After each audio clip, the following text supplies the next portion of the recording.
നിലമ്പൂർ ഉപതെരഞ്ഞെടുപ്പിൽ വിധി എഴുതി വോട്ടർമാർ. വൈകിട്ട് 5 മണി വരെ 70.76% പോളിംഗ്.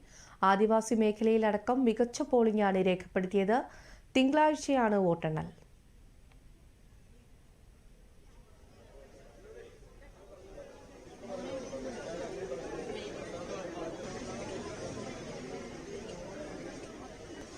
നിലമ്പൂരിൽ നിന്നും VS അനന്തു ചേരുകയാണ്. അനന്തു, മികച്ച പോളിംഗ് തന്നെയാണ്, ഭേദപ്പെട്ട പോളിംഗ് തന്നെയാണ് നിലമ്പൂരിൽ രേഖപ്പെടുത്തിയിട്ടുള്ളത്. കഴിഞ്ഞ തിരഞ്ഞെടുപ്പിനേക്കാളും കുറവാണ്, എന്നാൽ പോലും മികച്ച രീതിയിൽ തന്നെയാണ് പോളിംഗ് രേഖപ്പെടുത്തിയിട്ടുള്ളത്. എങ്ങനെയായിരുന്നു ഇന്നത്തെ പോളിംഗും നിലമ്പൂരിലെ സാഹചര്യം?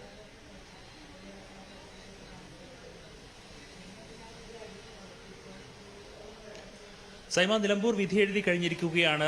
സൈമ പറഞ്ഞതുപോലെ തന്നെ 5 മണി വരെയുള്ള കണക്കാണ് നമ്മളിപ്പോൾ പറഞ്ഞത്. ഏകദേശം 70.76% പോളിംഗാണ് 5 മണി വരെ രേഖപ്പെടുത്തിയിട്ടുള്ളത്. പിന്നെ 1 മണിക്കൂർ കൂടി പോളിംഗ് നടന്നിരുന്നു. അപ്പോൾ ഒരു അനൌദ്യോഗിക കണക്കനുസരിച്ച് ഏകദേശം 75% പോളിംഗ് നടന്നിട്ടുണ്ട് എന്നാണ് അനൌദ്യോഗികമായി നമുക്ക് ലഭിക്കുന്ന വിവരങ്ങൾ. ഒട്ടുമിക്ക ബൂത്തുകളിലും 70%-ന് പുറത്ത് പോളിംഗ് നടന്നിട്ടുണ്ട്. 75% പോളിംഗ് ഉള്ള ബൂത്തുകളെല്ലാം ഉണ്ട്. അപ്പോൾ അതുകൊണ്ട് തന്നെ കഴിഞ്ഞ വർഷത്തെ 76% എന്ന ഒരു കണക്കിലേക്ക് തന്നെ എത്തുന്നു എന്ന് തന്നെയാണ് നമുക്ക് മനസ്സിലാക്കാൻ സാധിക്കുന്നത്. വളരെ മികച്ചൊരു പോളിംഗ് ആയിരുന്നു രാവിലെ മുതൽ തന്നെ ഉണ്ടായിരുന്നത്. 7 മണിക്ക് പോളിംഗ് ആരംഭിച്ചു. കൃത്യം 6 മണിക്ക് തന്നെ പോളിംഗ് അവസാനിക്കുന്ന ഒരു സാഹചര്യം ഉണ്ടായി. അതിനുശേഷം 6 മണിക്ക് ശേഷം വോട്ട് ചെയ്യാൻ ആരും എത്തിയില്ല എന്നുള്ളത്. അതിനു മുമ്പ് തന്നെ വോട്ടർമാരെല്ലാം തന്നെ എത്തേണ്ടവരെല്ലാം എത്തി വോട്ട് ചെയ്തിരുന്നു.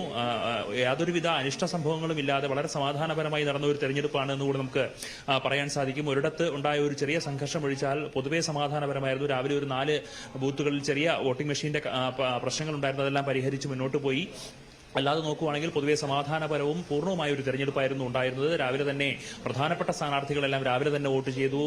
ഇടതുപക്ഷ സ്ഥാനാർത്ഥിയായിട്ടുള്ള അഡ്വക്കേറ്റ് M സ്വരാജും അതുപോലെ തന്നെ UDF സ്ഥാനാർത്ഥിയായിട്ടുള്ള ആര്യാടൻ ഷൌക്കത്ത്, NDA സ്ഥാനാർത്ഥിയായിട്ടുള്ള അഡ്വക്കേറ്റ് മോഹൻ ജോർജ് 3 പേരും അതത് ബൂത്തുകളിൽ രാവിലെ തന്നെ വോട്ട് ചെയ്യുന്ന ഒരു സാഹചര്യമുണ്ടായി. പിന്നീട് അവർ ബൂത്ത് സന്ദർശനങ്ങളിലെല്ലാം നടത്തിയിരുന്നു.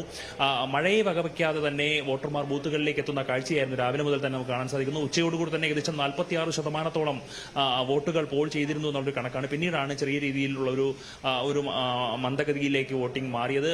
എന്നിരുന്നാൽ തന്നെയും നല്ല പോളിംഗാണ് നടന്നിട്ടുള്ളതെന്ന് നമുക്ക് കണക്കുകൾ നോക്കിയാൽ മനസ്സിലാകും. എല്ലാ 236 വോട്ടുകളിലെയും വോട്ടിംഗ് ഇപ്പോൾ നിലമ്പൂരിൽ വോട്ടെടുപ്പ് പൂർണ്ണമായിരിക്കുകയാണ്. വിവരങ്ങൾ നൽകിയത് VS അനന്തു ആയിരുന്നു.